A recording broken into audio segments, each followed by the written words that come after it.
नमस्कार बच्चों, कैसे हो? सभी बढ़िया हो? घर पर सभी बढ़िया हैं? सभी को पुनः एक बार दिवाली की दिल की असीम गहराइयों से शुभकामनाएं। मेरे हिसाब से सभी की दिवाली धूम धड़ाके वाली रही होगी। खुशियों की बौछार है।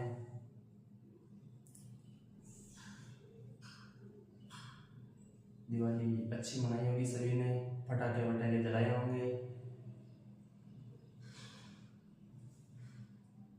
और 2-3 दिन का रेस्ट मिल गया था बीच में, जरूरी भी है, बड़ा त्योहार है। अनुशासन में रहना चाहिए, लेकिन इतना भी नहीं कि त्योहार का आनंद लेना भूल जाए।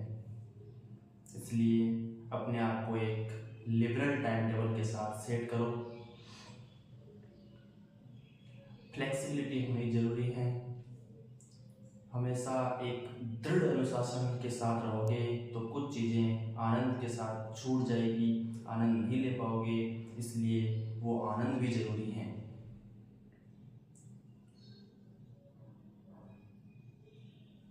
अब हम एक लाइन, एक शायरी के साथ आज की क्लास बढ़िया तरीके से स्टार्ट करते हैं।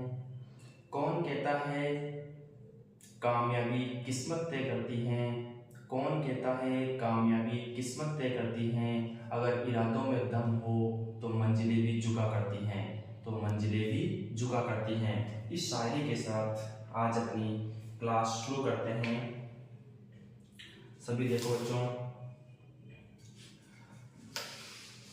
ये 2-3 दिन पहले पढ़ा हुआ था, क्षेत्रमिति के बारे में पढ़ा था हमने, क्षेत्रमिति के बारे में पढ़ा था। उस पर कुछ क्वेश्चन भी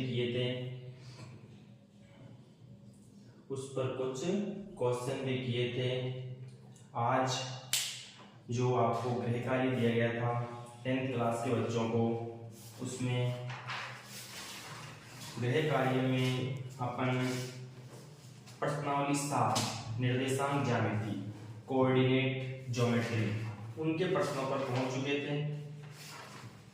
तो आज निर्देशांक ज्यामिति के जितने भी प्रश्न हैं वो सारे के सारे कराएंगे, आज कंप्लीट कराएंगे इसको। आज निर्देशांक ज्यामिति के 15वां प्रश्न, 16वां, 17वां, 18वां, 19वां, 20वां, 21वां, यानी 1, 2, 3, 4, 5, 6, 7 प्रश्न कराएंगे। चाहे 1 घंटा लगो, 1.25 घंटा लगो, 1.5 घंटा लगो, कंप्लीट इस वीडियो को पूरा देखना है ना। तो आज करेंगे आप निर्देशांक ज्यामिति के बारे में। तो कुछ छोटी छोटी चीजें पहले आप एक बार जनरली देख लो। इधर निर्देशांक ज्यामिति में निर्देशांकों को कैसे निरूपित किया जाता है, यानी किसी भी बिंदु की स्थिति को कैसे दर्शाया जाता है। कोई भी बिंदु इस स्पेस में, इस आकाश में कहां पर है, उसकी स्थिति कैसे डिफाइन की जाएगी। उसके लिए हम क्या लेते हैं? अक्ष लेते हैं। क्या लेते हैं? अक्ष लेते हैं। जैसे एक संख्या रेखा लेते हैं। सबसे पहले हम छोटी क्लासों में पढ़ते हैं एक संख्या रेखा ही पढ़ते हैं। सबसे पहले संख्या रेखा पढ़ते हैं, और ये रेखा है, इसका मतलब इसको दोनों तरफ तीर का निशान लगा हुआ है और दोनों तरफ अनंत तक बढ़ाया जा सकता है, अपनी इच्छा अनुसार ले सकते हैं। बीचों बीच 0 होता है, इधर +1, +2, +3, +4, +5, -1, -2, -3, -4, -5। तो 1, 2, 3, 4, 5, -1, -2, -3, -4, -5। ओके, तो इसे कहते हैं हम क्षैतिज रेखा। कौन सी रेखा?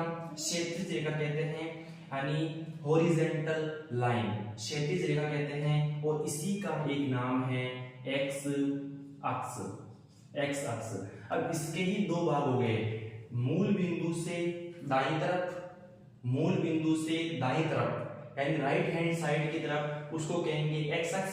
मूल बिंदु से लेफ्ट हैंड साइड, इसे कहेंगे एक्स डैश अक्ष या नेगेटिव एक्स अक्ष।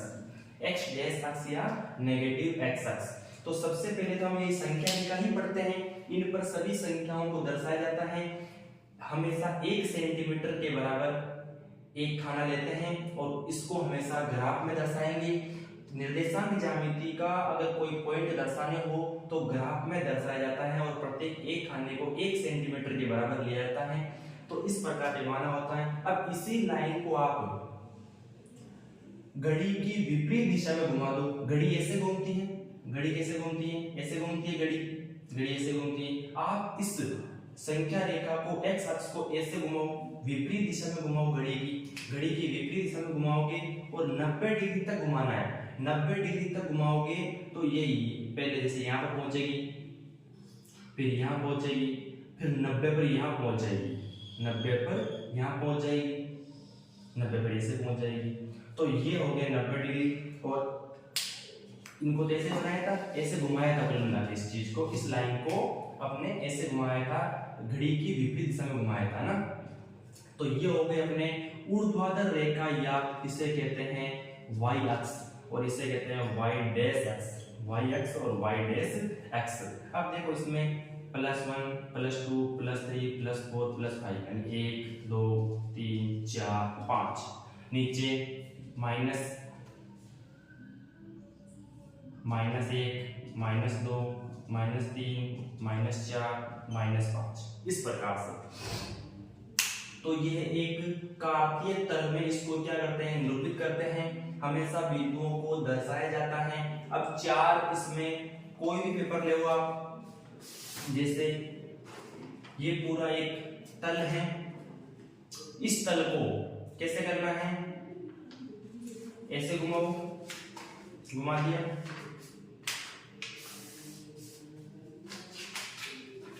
फिर इसको ऐसे घुमाओ,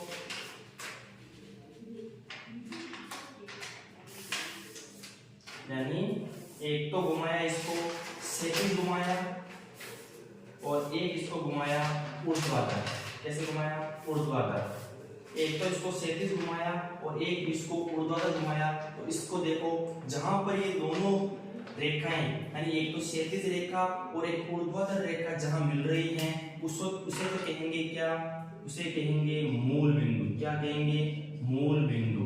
और मूल बिंदु के निर्देशांक हमेशा 0 0 होते हैं। मूल बिंदु के निर्देशांक 0 0 होते हैं। ये क्षैतिज रेखा थी यानी एक्स अक्ष थी और ये ऊर्ध्वाधर रेखा थी यानी वाई अक्ष थी। दोनों जहां मिली वो मूल बिंदु 0 0 पर मिलती है। अब देखो, यह कार्तीय तल, ये क्षैतिज रेखा और ऊर्ध्वाधर रेखा इस पूरे पन्ने को 4 भागों में बांट देती है। पहला भाग, दूसरा भाग, तीसरा भाग, चौथा भाग। पहला भाग, दूसरा भाग, तीसरा भाग, चौथा भाग। तो 4 भागों में बांट देती है। 4 भागों में बढ़ गया। तो 4 भाग कौन कौन से, पहला, दूसरा, तीसरा, चौथा। 4 चतुर्थांश हो गए, यानी 4 भागों में बढ़ गया। यानी पहला चतुर्थांश, दूसरा चतुर्थांश, तीसरा चतुर्थांश और चौथा चतुर्थांश। अब देखो, इसमें सबसे पहले हमेशा x निर्देशांक लिखते हैं और फिर y निर्देशांक लिखते हैं। हमेशा पहले x पर चलते हैं और फिर y पर चलते हैं और फिर दोनों को मिला देते हैं, तो उस बिंदु का निर्देशांक व्यक्त हो जाता है, निरूपित हो जाता है ना। तो अब देखो, पहले x वाला यानी x को कहते हैं, x निर्देशांक को कहते हैं भुज, y निर्देशांक को कहते हैं कोटि।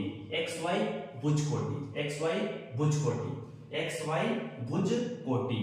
अब जैसे कोई बिंदु दर्शाना है अपने को, तो सबसे पहले x का दर्शाएंगे, उसके बाद y का दर्शाएंगे। तो सबसे पहले x का दर्शाएंगे, तो इसमें देखो x प्लस पे चल रहे हैं, प्लस पे चल रहे हैं x में, तो x प्लस का। फिर इसमें y प्लस में चल रहे हैं तो y भी प्लस का। तो पहले चतुर्थांश में कोई बिंदु आएगा उसके निर्देशांक प्लस कोमा प्लस के रूप में रहेंगे। दूसरे में पहले x पर चलते हैं, x माइनस में चल रहा है, y प्लस में चल रहा है, तो minus coma plus, minus coma plus. फिर देखो तीसरे में चलेंगे तो हमेशा सबसे पहले x पर ही चलना है, x माइनस y माइनस, तो ये हो गया माइनस कोमा माइनस। ये माइनस x वाला है, ये माइनस y वाला है। सबसे पहले x पर चलेंगे फिर y पर चलेंगे, x प्लस y माइनस, तो plus comma minus, plus comma minus. इस प्रकार से बिंदुओं को व्यक्त किया जाता है और इनके चिन्हों को ऐसे दर्शाया जाता है। जैसे 2-3 बिंदु ले लेता हूं मैं, 2-3 बिंदु ले रहा हूं। जैसे पहला बिंदु है 3,2, दूसरा है -4,3, तीसरा है 3,-2, चौथा है -3,-3। तो देखो 3,2 कैसे दर्शाएंगे? x पर 3 चलना है, इसको मिटा रहा हूं मैं। x पर 3 चलना है प्लस x प्लस 3 चलना है, तो x पर 1 2 3 चले। फिर y पर चलना है 2, y पर 2 चलना है, 1 2 2 चले, इनको मिला दो, ये मिल गया। तो ये बिंदु हो गया 3,2।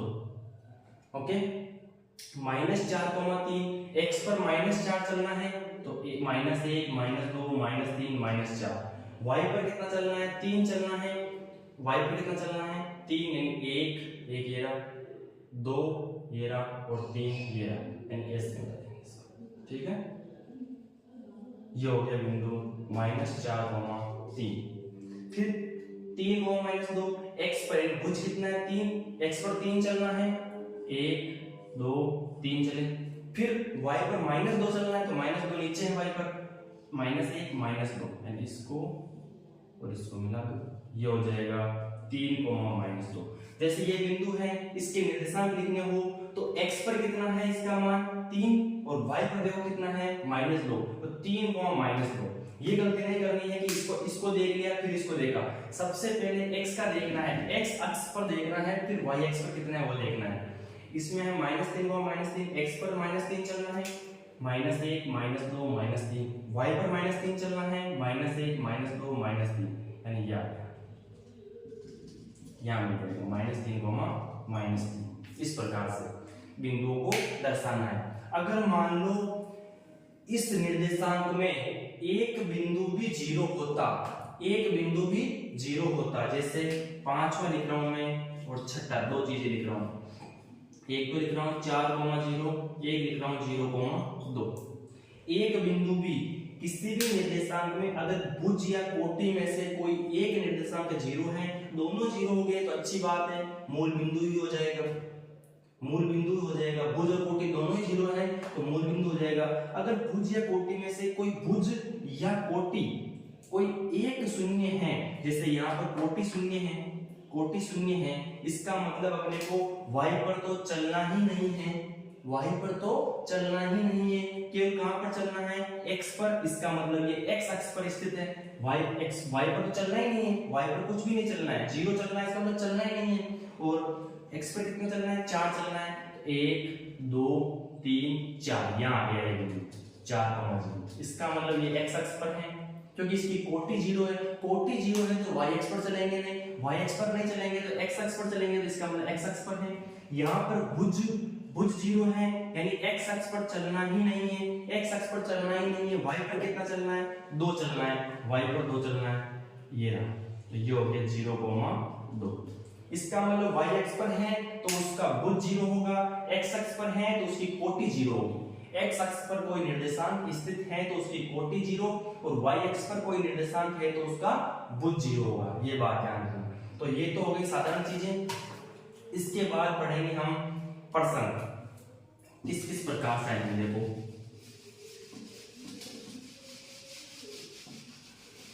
ये तो हो गई बेसिक चीज। अब चलते हैं अपन क्वेश्चनों की ओर।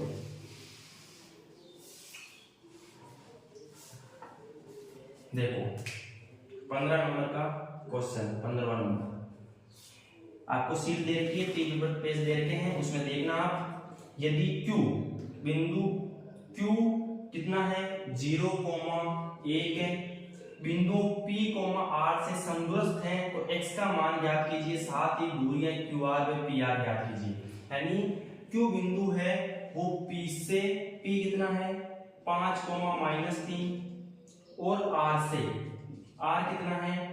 x, 6 से समदूरस्थ है। इसका मतलब ये जो बिंदु है 0,1 ये Q बिंदु है, ये P से और R से समान दूरी पर है। यानी ये वाली दूरी और ये दूरी समान है, यानी ये वाली दूरी और ये दूरी समान है। तो x का मान निकालना है अपने को, कुछ नहीं कहा है, समदूरस्थ, एक शब्द आता है समदूरस्थ,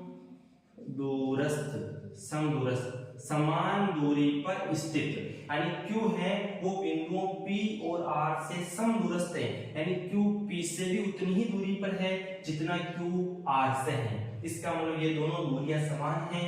तो इस चैप्टर में अपने पास एक तो दूरी सूत्र आएगा, दो सूत्र काम आएंगे इस चैप्टर में, दूरी सूत्र, अंतः विभाजन सूत्र, अंतः विभाजन सूत्र, और इसी का एक स्पेशल केस हो जाएगा मध्य बिंदु सूत्र, मध्य बिंदु सूत्र, इसी का स्पेशल केस है मध्य बिंदु सूत्र। तो मुख्य रूप से ये दो सूत्र काम आएंगे अपने पास, दूरी सूत्र और अंतः विभाजन सूत्र। जैसे दो बिंदु दे रखे हैं आपको, x1, y1 और x2, y2, ये दो दे रखे हैं। इन दो बिंदुओं के बीच हमेशा दूरी दो बिंदुओं के बीच ज्ञात की जाएगी। दो बिंदुओं के बीच की दूरी ज्ञात करने के लिए क्या लगाएंगे, दूरी सूत्र। जैसे ये बिंदु A मान लिया और ये बिंदु B मान लिया, तो दूरी AB निकालनी है, तो अंडर रूट, पहले तो अंडर रूट, फिर इस भुज में से इस भुज को घटा के, यानी भुजों का अंतर करना है। क्या करना है, भुजों का अंतर करना है, फिर उसका वर्ग, भुजों का अंतर किया उसका वर्ग, प्लस कोटियों का अंतर किया, कोटियों का अंतर किया और उसका वर्ग, भुजों का अंतर का स्क्वायर प्लस कोटियों के अंतर का स्क्वायर का वर्गमूल, भुजों के अंतर का स्क्वायर प्लस कोटियों के अंतर का स्क्वायर का वर्गमूल, भुजों का अंतर प्लस कोटियों का अंतर का स्क्वायर और उनका वर्गमूल, भुजों के अंतर का स्क्वायर प्लस कोटियों के अंतर का स्क्वायर का वर्गमूल निकालना है। ये होता है दूरी सूत्र। क्या होता है, दूरी सूत्र। अब ये चीजें काम आएगी इसमें, इस पूरे चैप्टर में दूरी सूत्र तो काम आएगा ही आएगा। देखो देखें, अब देखो क्या कह रहा है, ये बिंदु P से और R से समान दूरी पर स्थित है, यानी ये वाली दूरी, यानी ये वाली दूरी और ये वाली दूरी समान है, समान है। तो इस दूरी का मान निकालते हैं और इस दूरी का मान निकालते हैं, दोनों को बराबर कर देते हैं, तो इसका मतलब वो क्या आ जाएगा, अपने पास एक समीकरण बन जाएगा। अब सॉल्यूशन में क्या लिखेंगे, प्रश्नानुसार,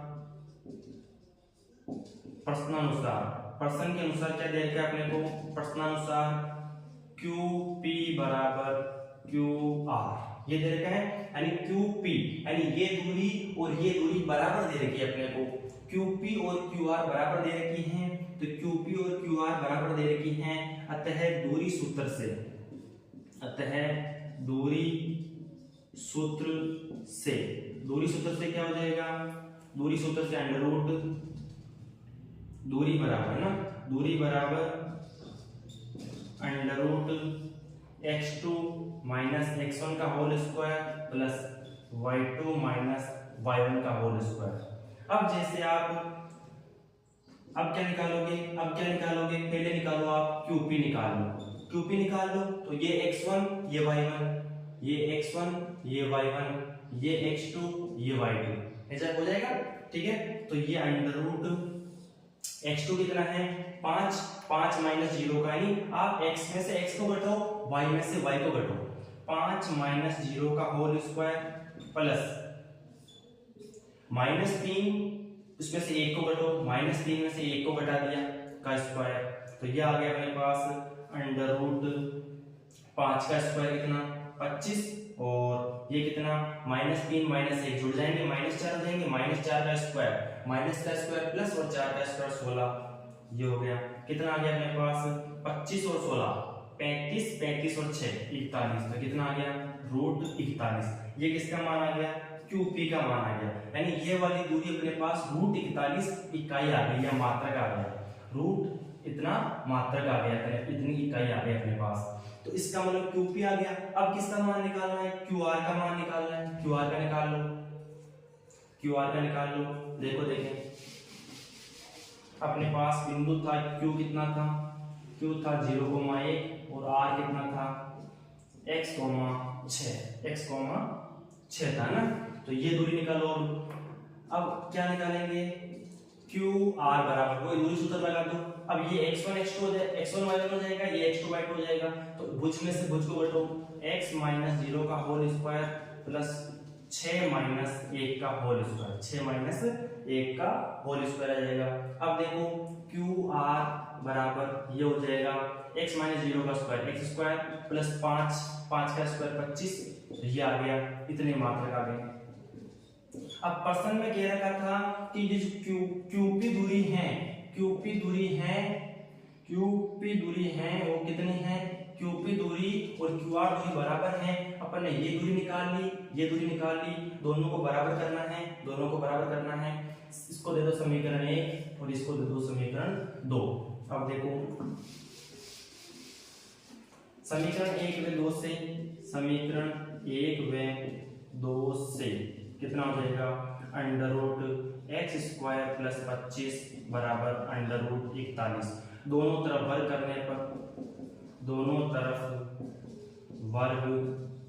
करने पर वर्ग करेंगे तो अंडर रूट का चिन्ह हट जाएगा, इसका चिन्ह हट जाएगा, अंडर रूट का चिन्ह हट जाएगा। तो एक्स स्क्वायर प्लस 25 आपको इसके नीचे लिखना है बराबर 41। तो कितना हो गया, एक्स स्क्वायर बराबर 41 माइनस 25 कितना 16। तो x का मान कितना आ गया, अंडर रूट 16, और अंडर रूट 16 का मान प्लस 4 भी होता है और माइनस 4 भी होता है। यानी x का मान प्लस 4 भी हो सकता है और माइनस 4 भी हो सकता है, क्योंकि x मूल बिंदु के दाईं तरफ भी 4 दूरी पर हो सकता है और बाईं तरफ भी 4 दूरी पर हो सकता है। इसका मतलब प्लस 4 भी हो सकता है, माइनस 4 भी हो सकता है। अंडर रूट की वैल्यू हमेशा प्लस में भी निकलती है, माइनस में निकलती है।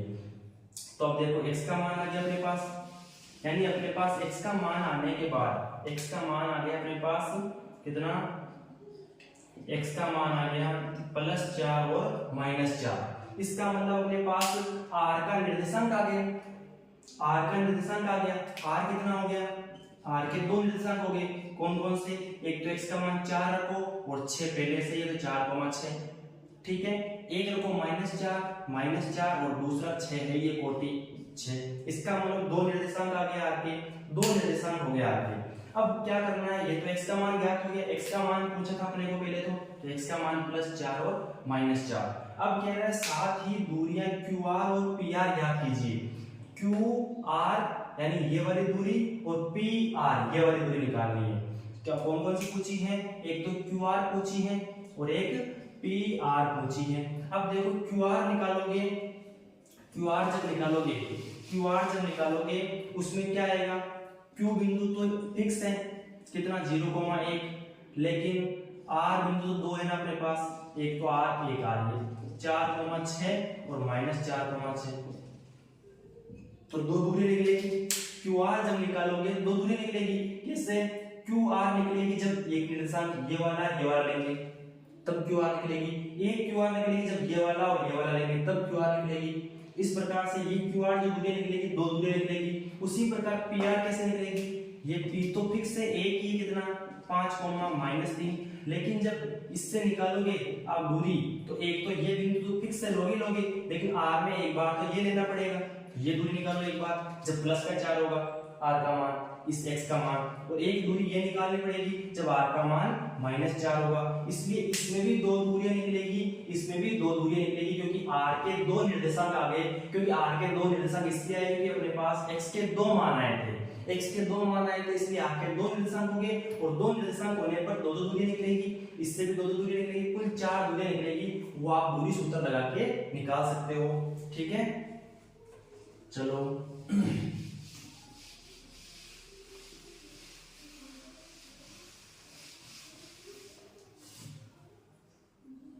अगला देखो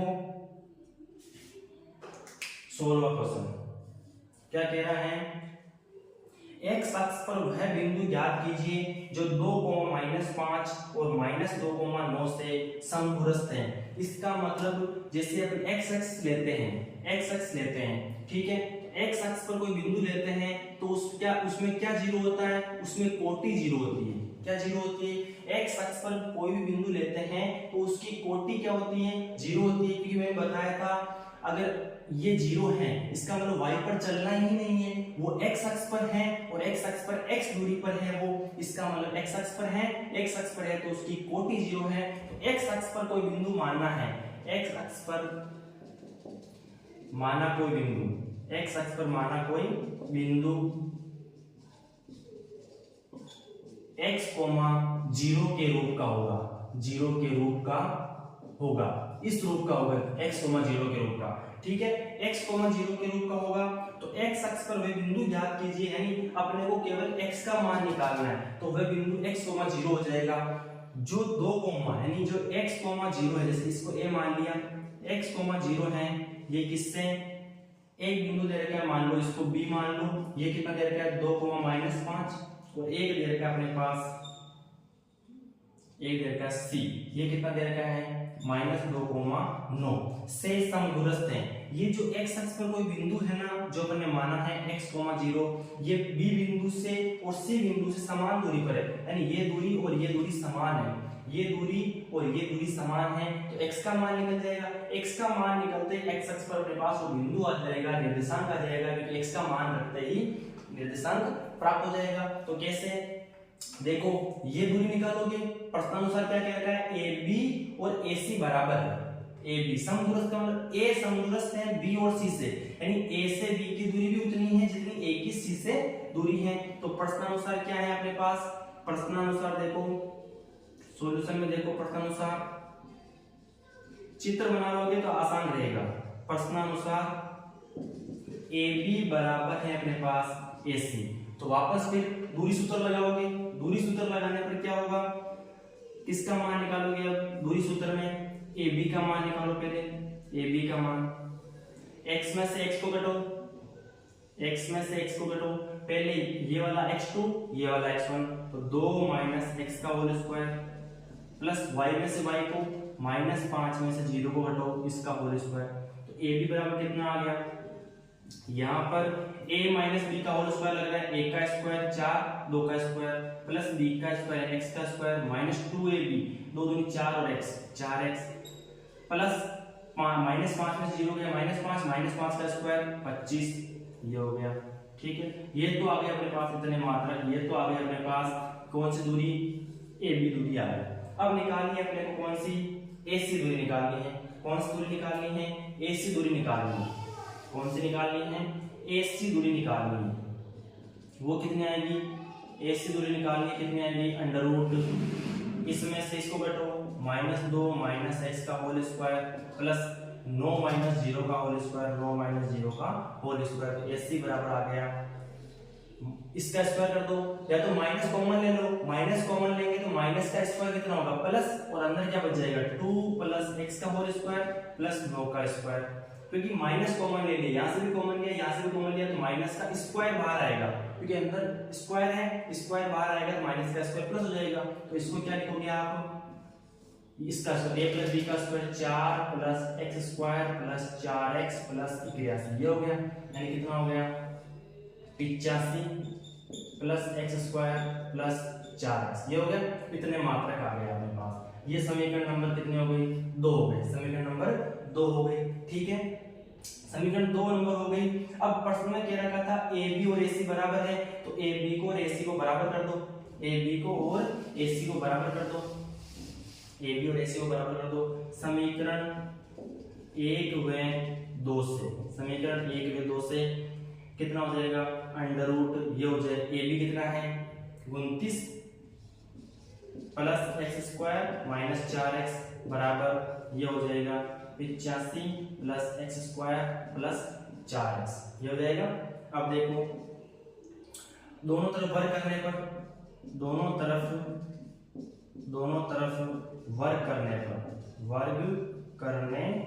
दोनों तरफ वर्ग करने पर, वर्ग कर दोनों तरफ वर्ग कर दो तो ये हो जाएगा 29 plus x square minus 4x बराबर 85 plus x square plus 4x। देखो दोनों तरफ x स्क्वायर प्लस का चिन्ह है, प्लस का चिन्ह दोनों तरफ कट जाएगा, सेम चिन्ह और सेम जाति के हैं, कट जाएगा। 29 को उधर ले जाओ और 4 को इधर ले आओ, तो ये -4x इधर बच रहा है, उधर का 4x प्लस का है, पक्षांतरण करेंगे तो माइनस का 4x बराबर 85, प्लस का 29 उधर जाएगा, पक्षांतरण करने पर -29 हो जाएगा। तो देखो कितना आ रहा है, माइनस का 8x बराबर, इसमें से इसको घटा लो कितना हो जाएगा, 85 में से 29 गया तो 65 में से 9 गया तो 60 में से 4 गया तो 56, कितना हो जाएगा 56। तो ये x का मान आ गया अपने पास 856 7 और माइनस का चिन्ह, यानी x का मान आ गया -7, यानी अपने पास वो x अक्ष पर बिंदु क्या हो गया, x अक्ष पर बिंदु हो गया -7, जो a का मान था -7,0 हो गया, x अक्ष पर कोई बिंदु -7,0 हो गया, यानी मूल बिंदु से 7 दूरी पर बाईं तरफ है और x अक्ष पर है ये बिंदु, क्योंकि इसकी कोटि 0 है, तो x का मान आ गया, x का मान चाहिए था अपने को।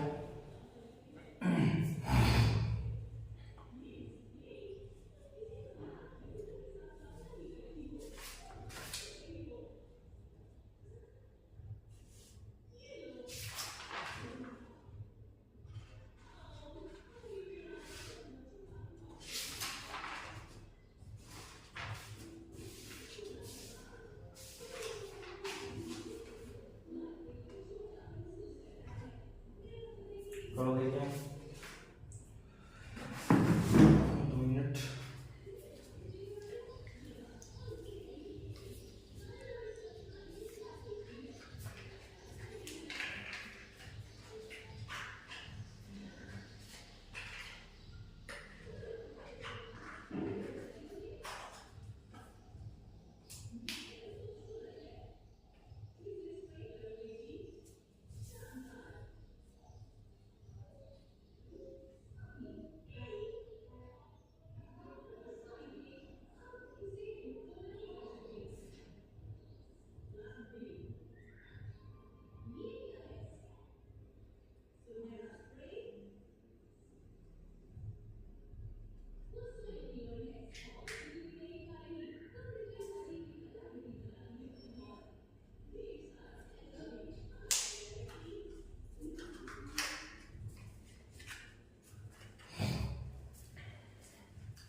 हो गया।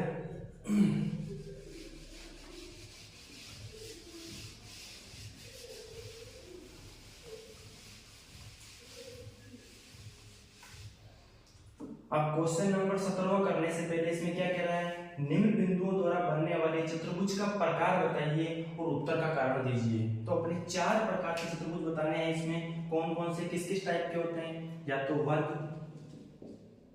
आयत,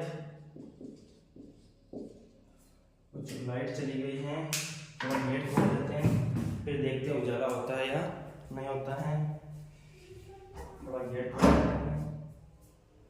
हो जाएगा, मेरे हिसाब से उजाला हो जाएगा, पढ़ लेंगे ना, ठीक है। देखो दिख रहा है सभी को, हाँ, वर्ग, आयत, समांतर चतुर्भुज और समचतुर्भुज, 4 प्रकार के, इस 4 प्रकार के चतुर्भुज पढ़ेंगे। इसमें 4 बिंदु दे देंगे आपको और कहेंगे, ये 4 बिंदु देने के बाद आपको बोलेंगे किस प्रकार का चतुर्भुज है, वर्ग है, आयत है, समांतर चतुर्भुज है और समचतुर्भुज है, किस प्रकार का चतुर्भुज है, ठीक है। तो अब देखेंगे अपन वर्ग, वर्ग की क्या क्वालिटी, सब में 2-2 विशेषताएं देखनी है, 2-2 चीजें निकालनी है, हमेशा इनमें दूरियां ही निकालेंगे, 4 बिंदु देने के बाद उसमें दूरियां निकालो, चारों भुजाओं की दूरियां निकालो और दोनों विकर्णों की दूरियां निकालो, क्योंकि चतुर्भुज में 2 विकर्ण होते हैं और 4 भुजाएं होती हैं, तो 4 भुजाएं और 2 विकर्ण, इसका मतलब 6 दूरियां निकालनी पड़ेगी कम से कम। तो वर्ग में चारों भुजाएं बराबर, चारों भुजाएं बराबर, दोनों विकर्ण बराबर, दोनों विकर्ण बराबर, चारों भुजाएं बराबर, दोनों विकर्ण बराबर, ठीक है, चारों भुजाएं बराबर और दोनों विकर्ण बराबर। वर्ग में चारों भुजाएं बराबर और दोनों विकर्ण बराबर होंगे, चारों भुजाएं बराबर और दोनों विकर्ण बराबर। आयत में आमने सामने की भुजाएं बराबर, आमने सामने की भुजाएं बराबर, और इसमें भी क्या होंगे, विकर्ण बराबर, दोनों विकर्ण बराबर, बराबर विकर्ण होंगे दोनों। तो आमने सामने की भुजाएं बराबर होगी। इसमें क्या होगा, आमने सामने की भुजाएं बराबर होगी, ये वाली और ये वाली और ये वाली, और दोनों विकर्ण बराबर होंगे।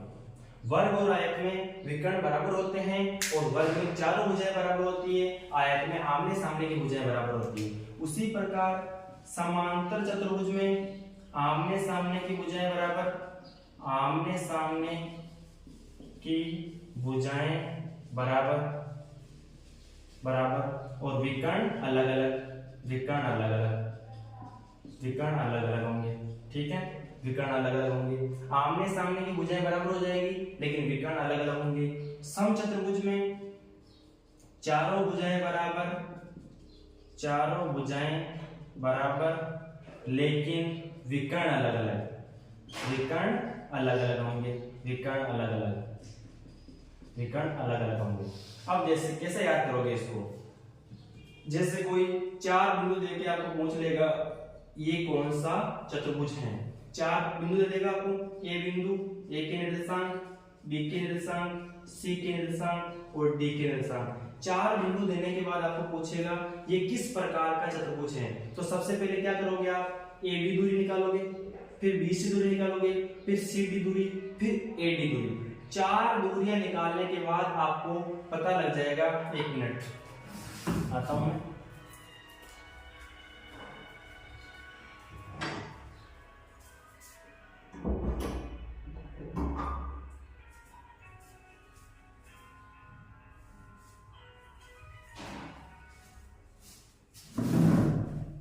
चार दूरियां निकालने के बाद आपको पता लग जाएगा कि चारों बराबर हैं या आमने सामने के बराबर है, चारों बराबर हैं या आमने सामने की बराबर है। ये दूरी निकालोगे, ये दूरी निकालोगे, ये दूरी, ये दूरी, दो बिंदु दे रखे हैं, दूरी सूत्र लगा के ये दूरी निकालोगे, फिर ये दूरी, ये दूरी और ये दूरी निकाल ली, चारों दूरियां निकाल ली। अगर चारों दूरियां बराबर हैं इसका मतलब या तो वर्ग हो सकता है या समचतुर्भुज हो सकता है, क्योंकि चारों दूरियां यानी चारों भुजाएं बराबर हैं तो या तो वर्ग हो सकता है या फिर समचतुर्भुज हो सकता है।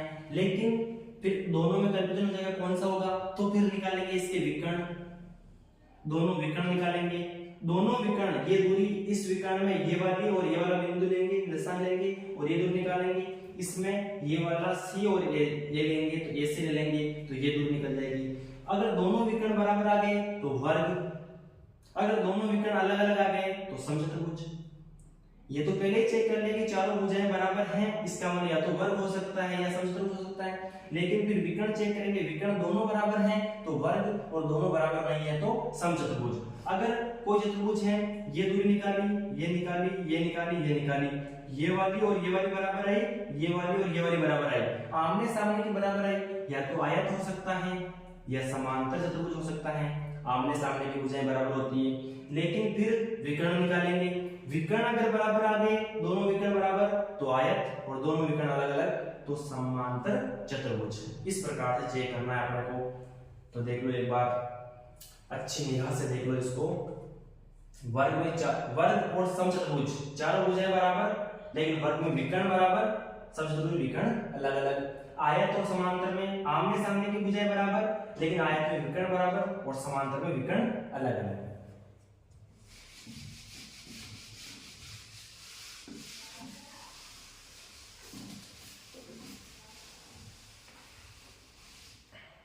अब देखो, अब दे रखा है अपने को बिंदु दे रखा है 17वें क्वेश्चन में। एक क्वेश्चन करेंगे, दूसरा खुद करोगे। पहला बिंदु, चार बिंदु दे रखे हैं, ए -1 -2, बी दे रखा है 1, 0, सी दे रखा है -1, 2, डी दे रखा है -3, 0। ये किसी चतुर्भुज के क्या है, चार शीर्ष है, ए बी सी डी। अभी पता नहीं है आयत है या वर्ग है, समांतर है या समचतुर्भुज, पता नहीं है। इसका -1, -2, इसका 1, 0, ये हैं -1,2 और ये हैं -3,0। इस प्रकार से है। तो अपने को चारों दूरी निकालनी है। तो सबसे पहले एक बार लिख दो, ऊपर सॉल्यूशन लिखते हो तब एक बार लिख दो दूरी सूत्र, एक बार लिख दो दूरी सूत्र, फिर सूत्र लगाना है, जैसे बार बार नहीं लगाना है। दूरी सूत्र में क्या करोगे, x2 - x1 यानी x निर्देशांकों का x बिंदुओं का अंतर का स्क्वायर और y बिंदुओं का अंतर का स्क्वायर, भुजों का अंतर का स्क्वायर प्लस कोटियों के अंतर का स्क्वायर का वर्गमूल। अब देखो, अब क्या निकालेंगे, पहले निकालेंगे अपन क्या, AB दूरी। कौन सी दूरी निकालेंगे, AB दूरी निकालेंगे। तो कैसे निकालोगे, अंडर रूट इसमें से इसको घटाओ, एक में से -1 को घटाना है, -1 को घटाना है, किसमें से, एक में से का स्क्वायर प्लस 0 में से -2 को घटाना है, 0 में से -2 को घटाना है। यहाँ पर विशेष ध्यान रखना है, 0 में से -2 को घटाना है का स्क्वायर, तो कितना हो जाएगा। अब देखो ये हो गया 1 और यह -1, माइनस और माइनस गुणा करेंगे तो प्लस 1 + 1 का स्क्वायर, 2 का स्क्वायर 4 प्लस माइनस को माइनस से गुणा करेंगे प्लस 0 + 2, 2 का स्क्वायर 4, यानी कितना आ गया, √8 मात्रक आ गया, √8 मात्रक। यानी ये दूरी अपने पास आ गई √8 आ गई। अब कौन से निकालोगे, अब निकालोगे आप BC दूरी। कौन से निकालोगे, BC दूरी, सेकंड नंबर। कौन से निकालोगे, BC दूरी निकालो, अंडर रूट, इसको x2 मान लो, इसको x1 मान लो, -1 में से 1 जाएगा स्क्वायर, फिर 2 में से 0 जाएगा स्क्वायर, -1 और -1 -2 का स्क्वायर 4 और 2 - 0 2 का स्क्वायर 4, √8 मात्रक। ठीक है, ये आ गए अपने पास कौन सी, BC दूरी आ गई। AB दूरी √8 आई, BC दूरी √8 आई। अब कौन सी निकालनी है, CD दूरी निकालनी है। कौन सी निकालनी है, CD दूरी। कौन सी, CD दूरी। तो ये हो जाएगा x2, ये हो जाएगा x1। -3 में से -1 घटाओ, -3 में से -1 घटाना है, -1 घटाना है -3 में से, इसका स्क्वायर प्लस 0 में से 2 को घटाओ, 0 - 2 का स्क्वायर। यहाँ पर वैल्यू था कितना था, -1 और -2। तो ये हो गया -3 में से माइनस को माइनस से गुणा करा प्लस 1, -3 में 1 जोड़ा तो कितना हो गया, -2 का स्क्वायर प्लस -2 का स्क्वायर, तो ये हो गया 4 + 4 यानी √8। ये भी कितनी आ गई, √8 आ गई। AB √8 आ गई, BC √8 आ गई, CD √8 आ गई। और फिर कौन से निकालनी है अपने को, अब निकालनी है AD। कौन से निकालनी है, 4 नंबर पे AD दूरी निकालनी है। AD निकालनी है तो इसको x2 मान लो, -1 में से -3 जाएगा, -1 में से -3 जाएगा, फिर इसका स्क्वायर, फिर -2 में से 0 जाएगा, -2 में से 0 जाएगा स्क्वायर, -1 + 3, -1 में 3 जोड़ो तो 2 आ जाएगा स्क्वायर प्लस -2 का स्क्वायर। ये हो गया 4 और 4 8, √8 मात्रा। चारों दूरियां बराबर आ गई, लेकिन फिर भी हम पता नहीं लगा सकते कौन सा चतुर्भुज है, क्योंकि चारों दूरियां बराबर वर्ग में भी होती हैं और सम चतुर्भुज में भी होती है। वर्ग में भी होती है और किस में होती है, सम चतुर्भुज के अंदर भी होती हैं। तो अभी तक पता नहीं लगा सकते। अपने पास तो चारों दूरियां बराबर आ गई, या तो वर्ग भी हो सकता है या सम चतुर्भुज भी हो सकता है। लेकिन अब क्या निकालेंगे हम, क्या निकालेंगे, विकर्ण। वेरी गुड, क्या निकालेंगे, विकर्ण निकालेंगे। विकर्ण से पता लग जाएगा, अगर दोनों विकर्ण बराबर तो वर्ग, और दोनों विकर्ण अलग अलग तो सम चतुर्भुज हो जाएगा। देखो अब 5वीं दूरी निकालेंगे हम। 5वीं दूरी, चारों दूरी बराबर आ गई, यानी AB बराबर BC बराबर CD बराबर AD, ये चारों दूरी बराबर आ गई अपने पास, चारों दूरी बराबर आ गई। ठीक है, यानी AB बराबर BC बराबर CD बराबर AD। अब क्या निकालेंगे, विकर्ण। पहला विकर्ण कौन सा है, पहला AC निकाल लो, AC विकर्ण निकाल लो, कितनी दूरी आ जाएगी, वो x2 मान लो, ये x1 मान लो, -1 में से -1 जाएगा, -1 में से -1 जाएगा स्क्वायर, प्लस 2 में से -2 जाएगा, 2 में से -2 जाएगा का स्क्वायर। ठीक है, तो ये हो जाएगा -1 और +1, 0 का स्क्वायर 0, 2 और +2 4 का स्क्वायर 16, तो कितना आ गया अपने पास 16 का मतलब +4 और -4, रूट 16 मात्रक, इसको रहने दो रूट 16 मात्रक, ठीक है। फिर निकालो दूसरा विकर्ण कौन सा है, BD, कौन सा है, BD निकालो, BD। इस x2 में से x2 कटो, -3 में से 1 जाएगा का स्क्वायर, 0 में से 0 जाएगा, 0 - 0 का स्क्वायर, तो कितना हो गया, -3 और -1 -4 का स्क्वायर 16 और 0 वाला 0 रह गया, रूट इतना मात्रक। तो ये भी रूट 16 मात्रक, ये भी रूट 16 मात्रक, यानी ये वाला विकर्ण और ये वाला विकर्ण बराबर है। इसका मतलब अब क्या लिखेंगे हम, क्या लिखेंगे, चतुर्भुज, चतुर्भुज ABCD की चारों भुजाएं AB बराबर BC बराबर CD बराबर AB हैं, चारों भुजाएं बराबर हैं, तथा दोनों विकर्ण बराबर हैं, दोनों विकर्ण बराबर हैं। कौन कौन से दोनों विकर्ण, AC बराबर BD हैं, अतः उपयुक्त चतुर्भुज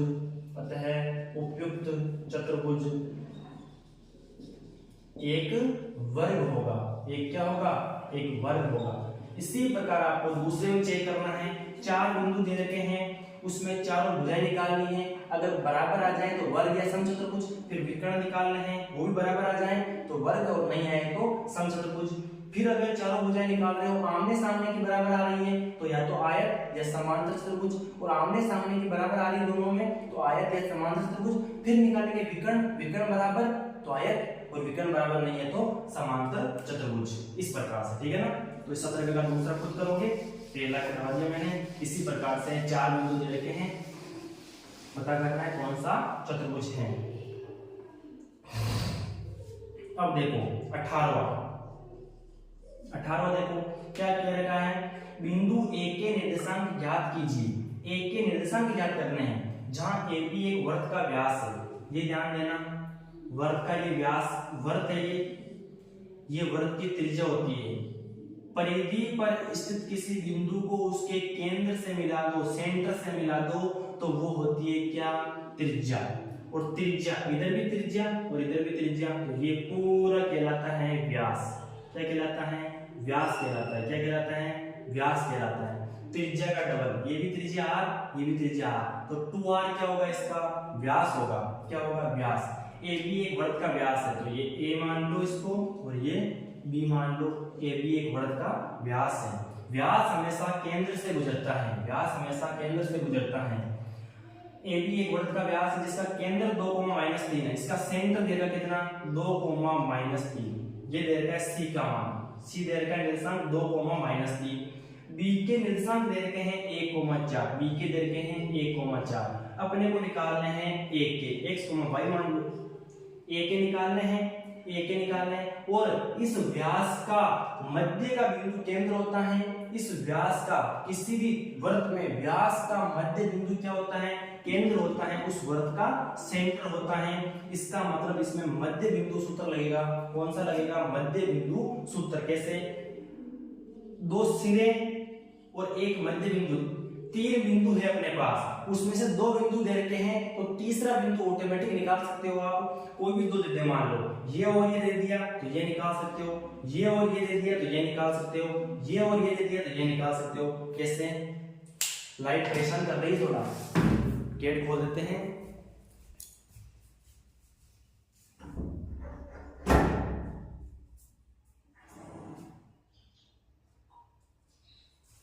दिख रहा है अभी, चलो अब देखो, थोड़ा बहुत दिख रहा होगा मेरे हिसाब से, देख लो, क्योंकि आज ये प्रश्न को कंप्लीट करने हैं अपने को।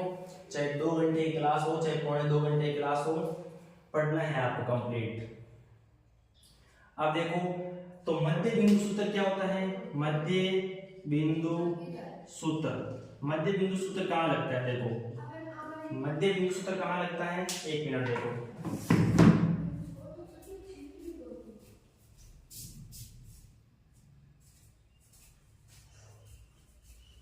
मध्य बिंदु सूत्र कहाँ लगता है, देखो एक बार, जैसे मान लो यहाँ पर P दे रखा है, यहाँ Q दे रखा है, और इनका बीच का बिंदु दे रखा है R। इनका बीच का दे रखा है R। P और Q के बिल्कुल मध्य का है कौन सा बिंदु R है। इसके निर्देशांक मान लो x1 y1, इसके मान लो x2 y2 और इसके मान लो xy। अपनी इच्छा से कुछ भी मान सकते हो, निर्देशांक मानने अपने को तो ठीक है। तो क्या होगा मध्य बिंदु में, यानी इसका x निकालोगे, इसका जो x निकालोगे R का x बिंदु जो आएगा वो इनके x बिंदुओं का आधा आएगा। x बिंदुओं का आधा मतलब इसको और इसको जोड़ने के बाद आधा करना है, यानी x1 और x2 को जोड़ेंगे और मध्य में है बिल्कुल बीच में है तो आधा कर दो। क्या कर दिया, आधा कर दिया, ठीक है। यानी x जो इस R का x बिंदु है वो क्या है, इन P और Q के x बिंदुओं को जोड़ करके उसके बीच का है, यानी आधा कर दो। और y क्या होगा, y इनके y को जोड़कर आधा कर दो, y को जोड़कर आधा कर दो, y को जोड़कर आधा कर दिया, ये हो गया, ठीक है। तो ये होता है मध्य बिंदु सूत्र। क्या होता है मध्य बिंदु सूत्र, मध्य बिंदु सूत्र क्या होता है, यानी P और Q का मध्य का बिंदु R है। अगर इस R का मान x है, x निर्देशांक का मान x है, तो x का मान कैसे आएगा, इनके x को जोड़कर आधा कर दो। R का y कैसे आएगा, इनके y को जोड़कर आधा कर दो। ये होता है मध्य बिंदु। अब इसको कैसे इसमें लगाएंगे, देखो मैंने क्या कहा, चूंकि यहां पर सॉल्यूशन में क्या है, चूंकि AB एक वृत्त का व्यास है, एक वृत्त का व्यास है। हम जानते हैं कि व्यास का मध्य बिंदु क्या होता है, वृत्त का केंद्र होता है, व्यास का मध्य बिंदु वृत्त का केंद्र होता है, अतः मध्य बिंदु सूत्र से क्या होगा। अब जैसे इसका x कितना है, इसका x कितना है 2, C का मध्य बिंदु का x कितना है 2, वो क्या होगा, इनके x को जोड़कर आधा कर दो, इनके x को जोड़कर आधा कर दो, इसका x ये और इसका x 1 है, इनको जोड़कर आधा कर दो। इसका x क्या होगा, इनके x को जोड़कर आधा कर दो। इसका y क्या होगा, मध्य बिंदु का y क्या होगा, इनके y को जोड़कर आधा कर दो। मेरे हिसाब से समझ में आ रहा होगा आपको। जब दो बिंदु दे रखे हैं और उसका मध्य बिंदु दे रखा है, 3 बिंदु अपने पास है, उनमें क्या संबंध होता है मध्य बिंदु सूत्र से, जो मध्य बिंदु का x है वो उनके x को जोड़कर आधा कर दो, मध्य बिंदु का y है उनके y को जोड़कर आधा कर दो। अब देख लो कैसे, 2 दूनी 4, 4 बराबर x प्लस 1, 2 3 6 माइनस 6 बराबर y प्लस 4। तो x का मान इस एक को इधर ले आओ 3 हो जाएगा, तो x का मान कितना हो जाएगा 3, और y 4 को इधर ले आओ तो y बराबर हो जाएगा माइनस 6 माइनस 4 माइनस 10। इसका मतलब अपने पास a बिंदु क्या आ गया, 3 माइनस 10, क्योंकि पहले x लिखते हैं फिर y लिखते हैं, तो बिंदु a आ गया 3 माइनस 10। कोई भी दो चीजें, दो निर्देशांक दे रखे हो, तीसरा पूछ रहा है, 2 दे रखे तीसरा पूछ रहा है, ये दोनों दे रखे ये तीसरा पूछ रहा है, तो ये सूत्र है। मध्य बिंदु का जो x है वो दोनों के x के जोड़ का आधा, मध्य बिंदु का y है वो दोनों के y के जोड़ का आधा, y का योग करना है फिर आधा कर देना है, ठीक है। तो ये हो गया मध्य बिंदु सूत्र, इस वजह से लगा है, ठीक है।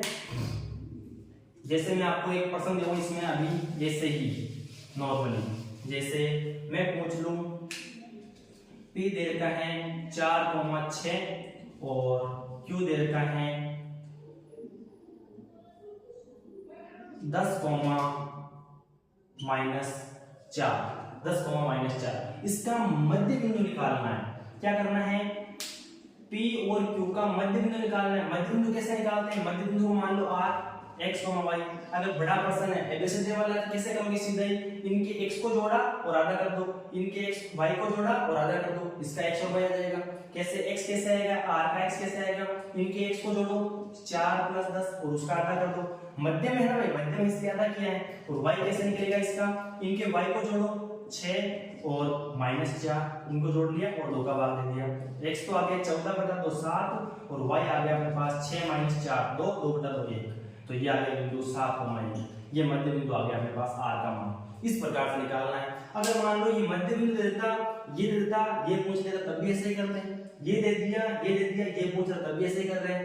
ये दे दिया, ये दे दिया, ये पूछ रहा तब भी ऐसे ही कर रहे हैं।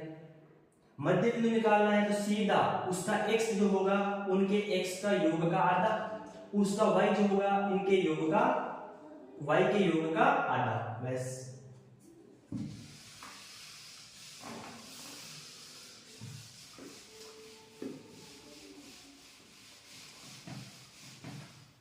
अब देखो 19वां प्रश्न क्या कह रहा है, उस बिंदु के निर्देशांक ज्ञात कीजिए जो बिंदु -1,7 और -4,-3 को मिलाने वाले रेखाखंड को 2:3 के अनुपात में विभाजित करता है।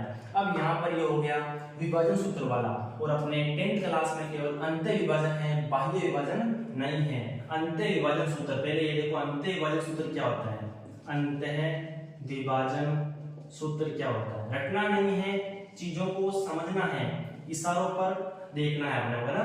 तो ये दे रखा है बिंदु ए जैसे x1 y1, फिर दे रखा है बी दे रखा है x2 y2, ये दे रखा है।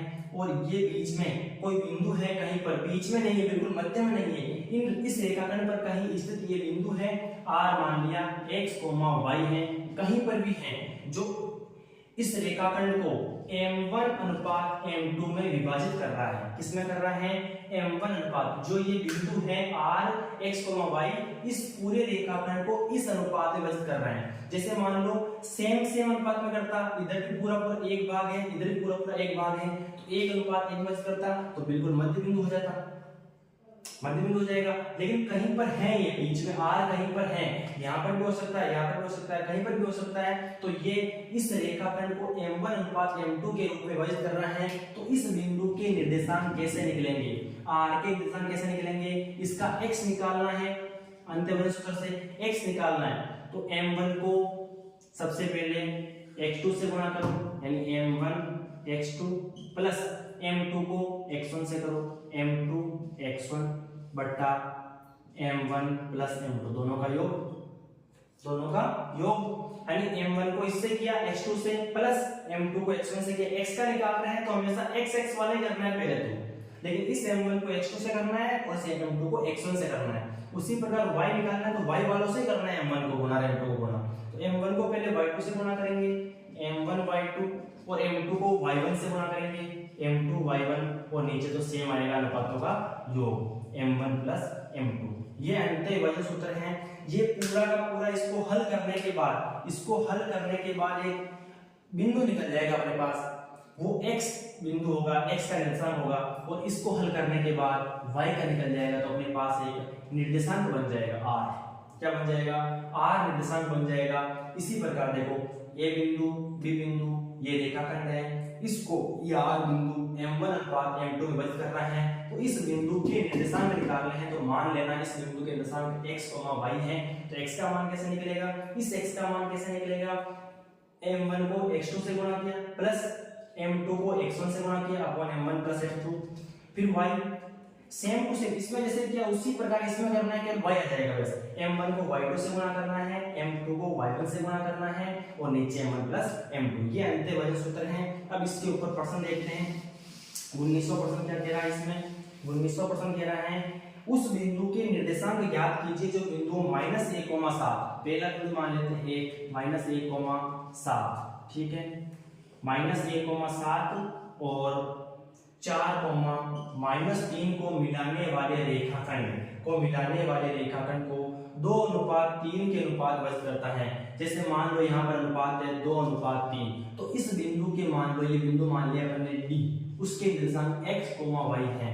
तो इस रेखाखंड को 2:3 में कौन सा बिंदु विभाजित करेगा, उस अनुपात में बांटेगा। यहाँ पर कौन सा बिंदु आएगा जो इस रेखाखंड को, इन दोनों बिंदुओं को मिलाने वाले रेखाखंड को 2:3 में बांट देगा, 2:3 में बांट देगा। कैसे कैसे निकालोगे?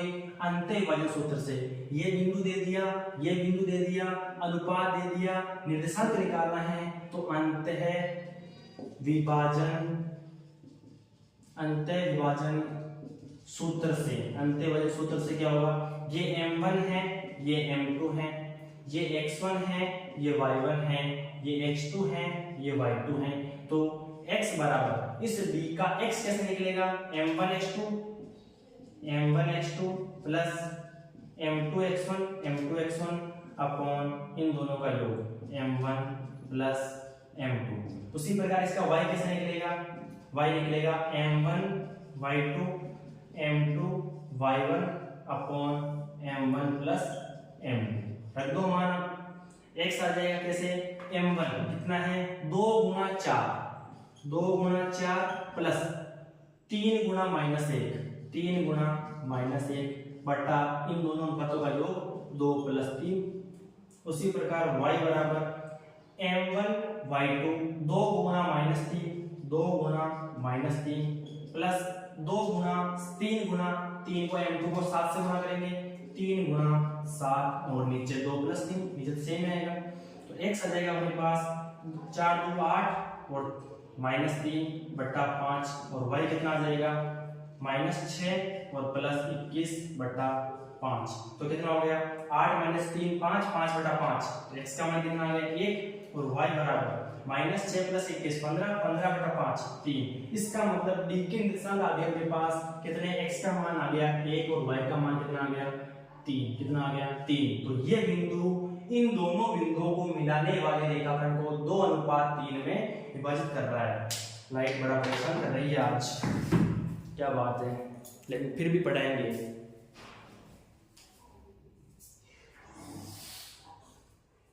चाहे कितनी परेशान करो लाइट, फिर भी अपन तो पढ़ाएंगे ही पढ़ाएंगे, क्योंकि आज निर्देशांक ज्यामिति वाले प्रश्नों को कंप्लीट करना है। तो ये अंत्य विभाजन सूत्र वाला हो गया। ये 1-2% और आएंगे इसमें अंत्य विभाजन वाले, 1% और आएगा अंत्य विभाजन का, बहुत अच्छा क्वेश्चन है ना?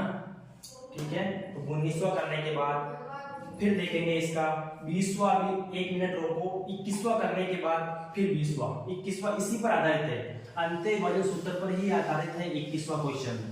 21वां क्वेश्चन कौन सा है? देखो एक बार, 21वां क्वेश्चन है अपने पास, 21वां है बिंदुओं 5, -6 और -1, 4 को जोड़ने वाले रेखाखंड को y अक्ष किस अनुपात में विभाजित करती हैं? इस प्रतिच्छेद बिंदु के निर्देशांक भी ज्ञात कीजिए। यानी y अक्ष किस अनुपात में विभाजित करते हैं? y अक्ष किस अनुपात में विभाजित करती हैं? तो सबसे पहले देखो अपने पास a बिंदु दे रखा है, माना कि कितना दे रखा है? दे रखा है 5, -6 और b बिंदु दे रखा है कितना? b बिंदु दे रखा कितना? 4 कितना?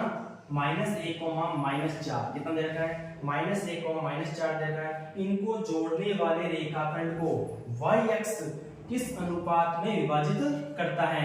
तो y अक्ष पर क्या अनुपात लेते हैं हम? y अक्ष पर क्या बिंदु लेते हैं? आपने सीखा होगा, x अक्ष पर तो बिंदु लेते हैं उसमें y वाला 0 रखते हैं। जैसे x अक्ष पर कोई बिंदु लेना है तो उसको कैसे लिखते हैं? x, 0। और y अक्ष पर लेना हो तो उसका x निर्देशांक 0 कर दो, x निर्देशांक 0 कर दो भाई। अगर x अक्ष पर कोई बिंदु लेना है तो उसका y यानी कोटि 0 कर दो, और y अक्ष पर लेना है तो उसका भुज 0 कर दो। तो ये y अक्ष पर कोई बिंदु है, जैसे 0,5, 0,-7, 0,10, 0,-13 कुछ बिंदु है, लेकिन उसका y अक्ष पर है तो उसका भुज 0 होगा, x अक्ष पर है तो उसकी कोटि 0 होगी। तो y अक्ष किस अनुपात में विभाजित करती है? अपन तो मानेंगे y अक्ष पर कोई बिंदु 0,y है और ये m1 अनुपात m2 में विभाजित करती है, m1 अनुपात m2 विभाजित करती है। माना कि क्या माना आपने? माना कि y अक्ष पर कोई बिंदु D 0,y है जो A तथा B को जोड़ने वाले, अपने जो माना वो चीज बिंदु एक बार क्वेश्चन में, अगर लेंथी क्वेश्चन है वो बड़ा वाला क्वेश्चन है 2 नंबर 3 नंबर 4 नंबर का, तो उसमें ये लिखो और फिर शुरू करो हल करना। और छोटा क्वेश्चन है तो आप ए बी सी डी वाला है तो आप रफ में करके फटाफट मान लिख सकते हो, इसके लिखने की आवश्यकता नहीं है ना। तो ए और बी को जोड़ने वाले बिंदुओं को m1 अनुपात क्या लिखा अपन ने, माना कि y एक्स पर कोई बिंदु d जेरोम y है जो कि a तक b को जोड़ने वाले बिंदुओं को जोड़ने वाले रेखाखंड को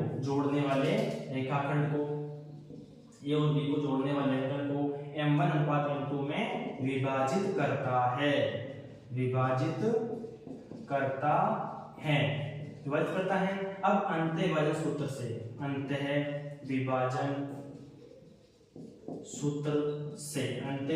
से हमेशा एक स्टेप होनी चाहिए, इसका x किसके बराबर होगा, x कैसे, x है m1 x2 plus m2 x1 upon m1 plus m2, और y क्या होगा, किसका y, ये y किसका है, ये इसका है, जहां पर अनुपात दे रखा है ना वो वाला बिंदु है, ये y वो वाला बिंदु है। तो m1 y2 plus m2 y1 upon m1 plus m2, ठीक है। अब देखो एक बार, अब रखो इसका x कितना है, 0 है, 0 रख दो, m1 x2 m1 गुणा -1 प्लस m2 x1 m2 गुणा 5 बट्टा कितना m1 प्लस m2 हो गया। और इसका y कितना है, y बराबर m1 गुणा -4 प्लस m2 गुणा -6 बट्टा m1 प्लस m2। अब देखो इसमें तो m1 m2 y तीन आ रहे हैं, तो m1 और m2 का अनुपात नहीं निकल सकता। इसमें देखो इधर 0 आ रहा है, इसको वजन गुणा करेंगे तो ये 0 हो जाएगा, बराबर ये -m1 और प्लस 5m2, तो कितना हो जाएगा 5m2, m1 इधर लियो, m1 बराबर 5m2, तो m1 बट्टा m2 कितना आ गया 5, यानी m1 बट्टा m2, 5 के नीचे कुछ भी नहीं है तो 1 है, तो m1 अनुपात m2 कितना आ गया, m1 अनुपात m2 आ गया 5:1। तो इसका मतलब कितना निकल गया, इस y का अपने को कोई काम नहीं आ रहा है तो रहने दो, इसको हल करो, जिसका दे रखा है x का दे रखा है तो x से हल कर लो, उससे अनुपात निकल जाएगा, m1 अनुपात m2 निकल गया 5:1। तो क्या पूछा था, बिंदुओं 5, -6 और -1, -4 को जोड़ने वाले रेखाखंड को y x किस अनुपात में करती हैं, 5। अतः नीचे लिखना है बिंदुओं a और b को जोड़ने वाले रेखाखंड को y x 5:1 के वजह करती हैं। इस प्रतिच्छेद बिंदु के निर्देशांक भी ज्ञात कीजिए, इस प्रतिच्छेद बिंदु के निर्देशांक भी निकालने हैं, इसका मतलब y का मान भी निकालना है। y का मान निकालेंगे, अब अनुपात आ गया अपने पास, ये बिंदु आ गया, ये बिंदु आ गया, अनुपात आ गया, तो बस 19वां क्वेश्चन बन गया, ये 19वां क्वेश्चन बन गया भाई। कैसे, यहाँ तो सेम ही है, ये अनुपात निकाल लिया अपने, कोई दिक्कत नहीं, अपने को इसका मान चाहिए नहीं, इसका मान तो 0 ही है, इसको हल करेंगे अपन तो केवल किसको हल करेंगे, इसका मान आ गया अपने पास 5:1 आ गया, 5:1 आ गया, 5 क्योंकि x का मान तो इसका 0 ही है, वैसे ही निकालने की आवश्यकता ही नहीं है, केवल y का मान निकालने की आवश्यकता है। कैसे, m1 का मान 5 गुणा -4 प्लस m2 का मान 1 गुणा -6 बट्टा m1 प्लस m2, तो y बराबर -20 -6 बट्टा 6, y बराबर -26 बट्टा 6, तो कितना हो गया -13 बट्टा 3। तो ये बिंदु हो गया d, प्रतिच्छेद बिंदु हो गया 0, -13 बट्टा 3। इस प्रतिच्छेद बिंदु के निर्देशांक कितना हो गए, जो y अक्ष पर था 0, -13 बट्टा 3 हो गया, क्योंकि सबसे पहले देखो इस x को काम में लेकर के, भुज को काम में लेकर के अनुपात निकाला, अनुपात आ गया, बिंदु दे रखा है, ये बिंदु दे रखा है, तो ये बिंदु निकाल सकते हैं, उसमें x की जरूरत नहीं है, x तो वैसे ही 0 है, y का मान निकाला, y वाले को हल करो, y का मान आ गया, सिंपल, कुछ नहीं करना है, अंतःविभाजन सूत्र ही लगाना है, इसमें भी करो। जब तक मैं पानी वानी पी के आ जाता हूँ, आप इसको एक बार दोबारा देखो, दूरी सूत्र को देखो, मध्य बिंदु सूत्र को देखो और अंतःविभाजन सूत्र को देखो आप।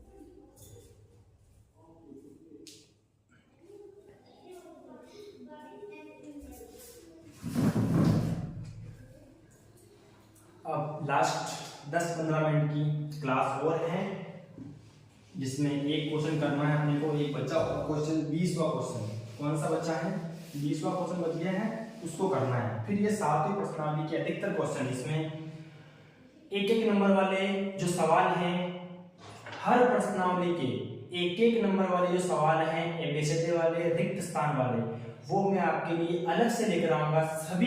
सभी जो चैप्टर हैं उनके पहला, दूसरा, तीसरा, ऐसे 13 चैप्टर जितने भी चैप्टर हैं उनके एक नंबर वाले एबीसीडी वाले और रिक्त स्थान वाले वो मैं अलग से करवाऊंगा।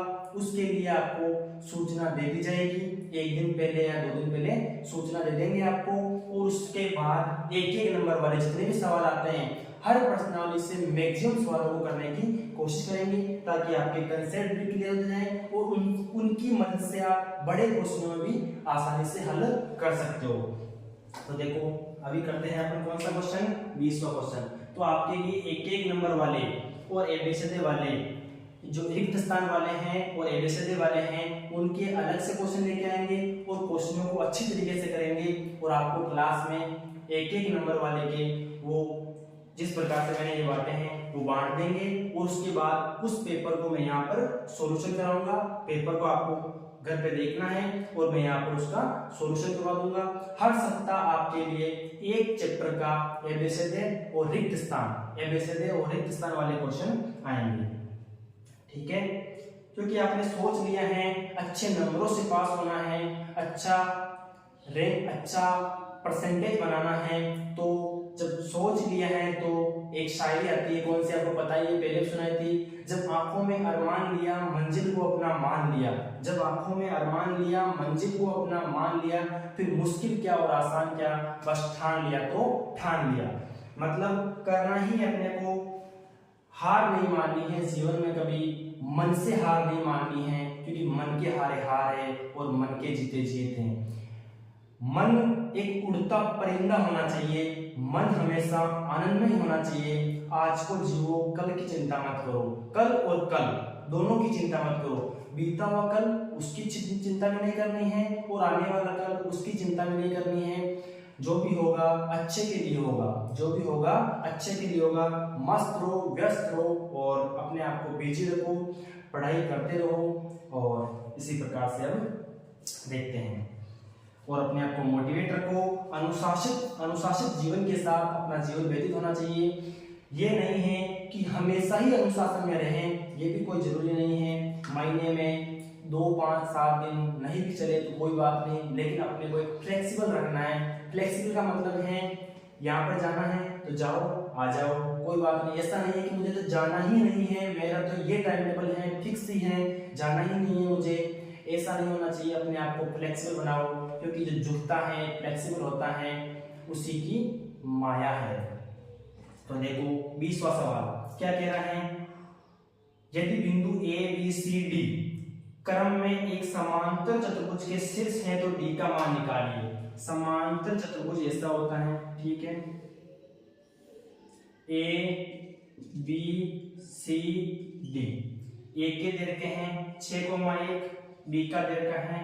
बहुत ही पॉपुलर सवाल है, लोकप्रिय सवाल है, अच्छा एग्जाम में आता ही रहता है। सी का 9,4 और डी का है x, y। यहाँ पर तो डी का दिया है, किसी का दे देता है, यहाँ पर x, y यहाँ पर देता है, यहाँ पर दे देता है, यहाँ पर देता है, कहीं पर भी दे सकता है। आपको तो इसका कंसेप्ट समझना है, इस प्रकार के सवाल को कैसे करते हैं। एक समांतर चतुर्भुज में 4 शीर्ष आ जाए, उनमें से 2 राशियां ज्ञात आ जाए x और y कहीं पर भी, तो आपको कैसे निकालना है। सबसे पहले हमेशा ध्यान रखना, समांतर चतुर्भुज के विकर्ण एक दूसरे को समद्विभाजित करते हैं। समद्विभाजित करने का मतलब क्या है, इसका जो मध्य बिंदु है ये वाला और इसका जो मध्य बिंदु है ये वाला। अब यहाँ पर मध्य बिंदु सूत्र भी लगेगा। अब ये सवाल कर रहे हो तो मध्य बिंदु सूत्र भी इसमें काम आ जाएगा। इस प्रकार के सवालों को जोड़ते जोड़ते अपने को पढ़ना है, क्योंकि गणित एक संपूर्ण है। एक सवाल छोटा, दूसरा छूट जाएगा। बहुत सारे टॉपिक जिसको आप अलग अलग पढ़ सकते हो, लेकिन बहुत सारे हैं जिसको आप जोड़ करके पढ़ना पड़ेगा। तो देखो इसमें चूंकि ए बी सी डी एक समांतर चतुर्भुज हैं, इसलिए हम जानते हैं कि नोलेट, हम जानते हैं कि विनोलेट, हम जानते हैं कि समांतर चतुर्भुज के विकर्ण, ये लिखना जरूरी है क्योंकि यही लाइन काम आएगी। समांतर चतुर्भुज के विकर्ण एक दूसरे को, ये लाइट बड़ा परेशान कर रही है, वापस गेट खोलना पड़ेगा।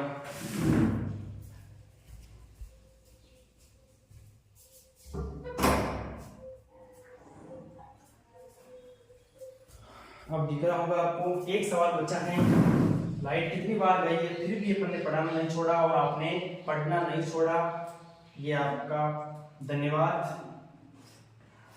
तो देखो, एक दूसरे को मेरे हिसाब से दिख रहा होगा, समद्विभाजित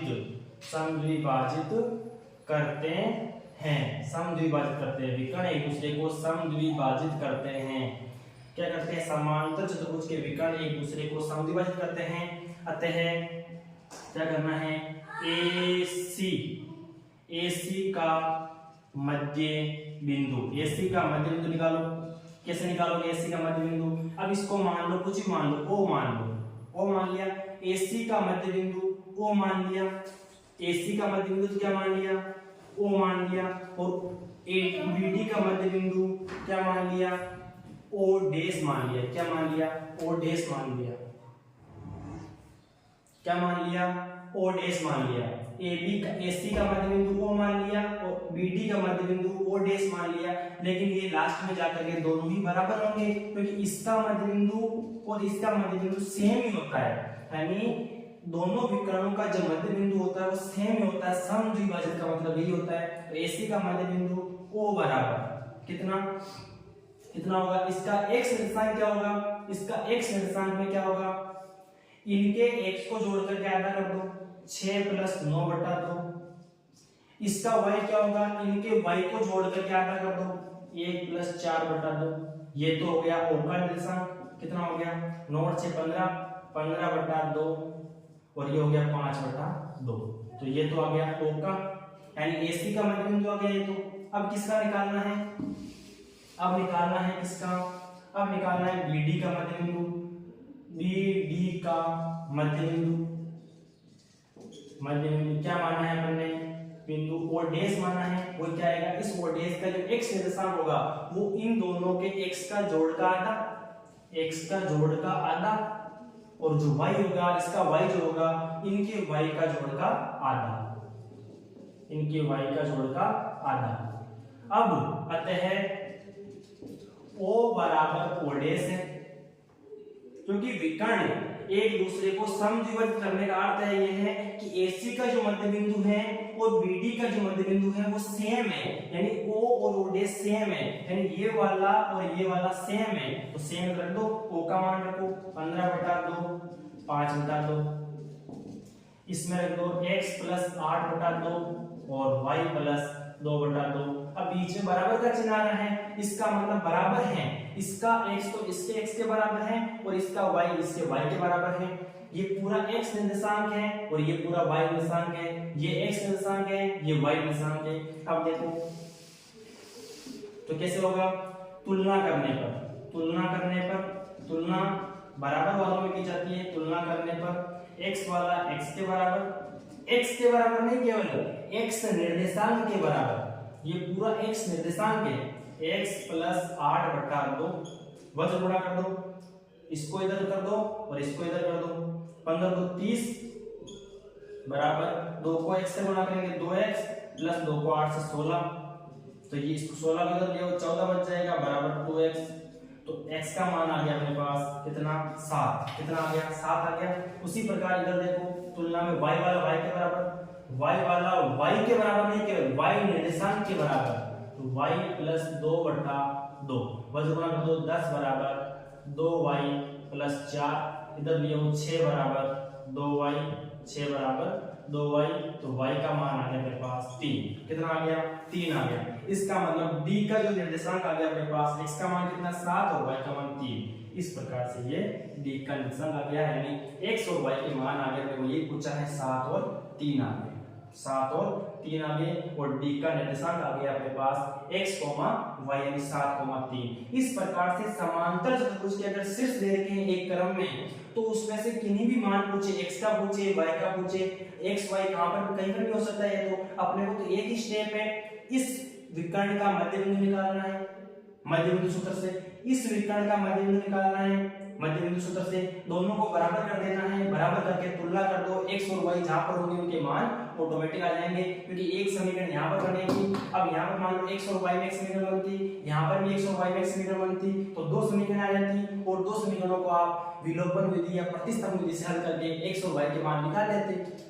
ठीक है, यहाँ पर जैसे x और y साथ साथ आ गए, यहाँ पर मान लो x यहाँ पर होता और y यहाँ पर छुटा रहता, x यहाँ पर होता y यहाँ छुटा रहता, या x यहाँ पर होता y यहाँ छुटा रहता, y यहाँ छुटा रहता, तो भी आप हल कर सकते हो। दो समीकरण है, यहाँ पर तो लास्ट समीकरण है जो x के मान ही आ गए, y का मान ही आ गया सीधा सीधा, लेकिन यहाँ पर x और y में एक समीकरण आती, यहाँ पर x और y में एक समीकरण आती, तो फिर उन दोनों को हल करते हैं, उन दोनों को हल करने के बाद x और y का मान निकल जाता।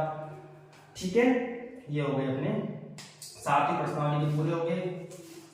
अब कल करेंगे अपन इसमें, कल करेंगे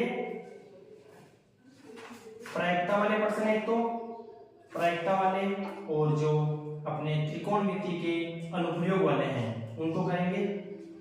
ठीक है, त्रिकोणमिति के अनुप्रयोग वाले हैं उनको करेंगे।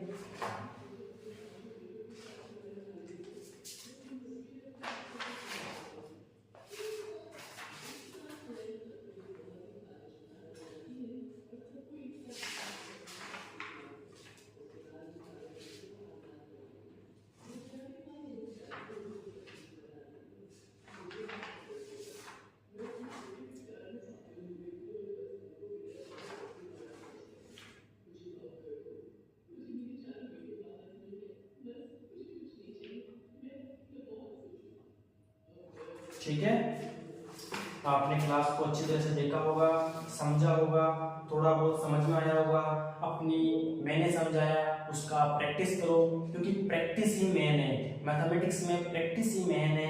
किसी काम को आप बार बार करोगे तो आप में शार्पनेस आएगी, आपकी सोचने की क्षमता बढ़ेगी, मानसिक विकास होगा, और उससे आपके कैलकुलेशन में भी स्पीड बढ़ेगी। इसलिए गणित में पेपर को 3 घंटे में करना है अपने को, और उसमें क्वेश्चन एक में 10, एक में 5, एक में 7, कुल ऐसे 22 प्रश्न आते हैं। 22 प्लस एक में जैसे 10 आ रहे हैं, तो इस 32 क्वेश्चन हो जाएंगे।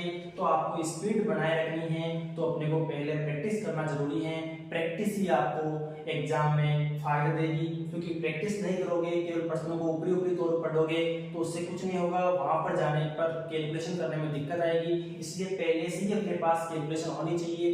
बोर्ड परीक्षा है, पहले से पता होता है कि कौन कौन से प्रश्न किस किस टाइप के आ सकते हैं, क्योंकि एक प्रश्नावली में 3, 4, 5 प्रकार के टाइप के प्रश्न होते हैं, उसी में से आते हैं। बस कैलकुलेशन करनी है। कंपटीशन एग्जाम नहीं है कि कहीं से भी आ सकता है, कहीं से भी आए, फिर भी आपको इसमें सिलेबस फिक्स है, पॉइंट फिक्स है, इस पॉइंट से आते हैं। कंपटीशन में इसी प्रकार से बिंदु फिक्स रहते हैं, सिलेबस फिक्स रहता है। उसी प्रकार से उस टाइप के सवाल आपको कोई सा भी सवाल दे सकते हैं, केवल जरूरी नहीं है कि वो सवाल किताब में दे रखा है वही आएगा। उस टाइप का अलग सवाल भी दे सकते हैं। आपको केवल कंसेप्ट पर ध्यान देना है, रटना नहीं है कि इसमें तो यही आंसर आएगा, ये रटना नहीं है अपने को। कुछ सवाल इंपॉर्टेंट होते हैं, वो रट जाते हैं, समझ जाते हो आप और हल कर लेते हो, तो उसमें स्पीड बढ़ती है। तो इस प्रकार से आपने मेरी क्लास को सुना होगा, इसके लिए बहुत बहुत धन्यवाद। थैंक यू, आपका आभार, और मिलते हैं कल वापस।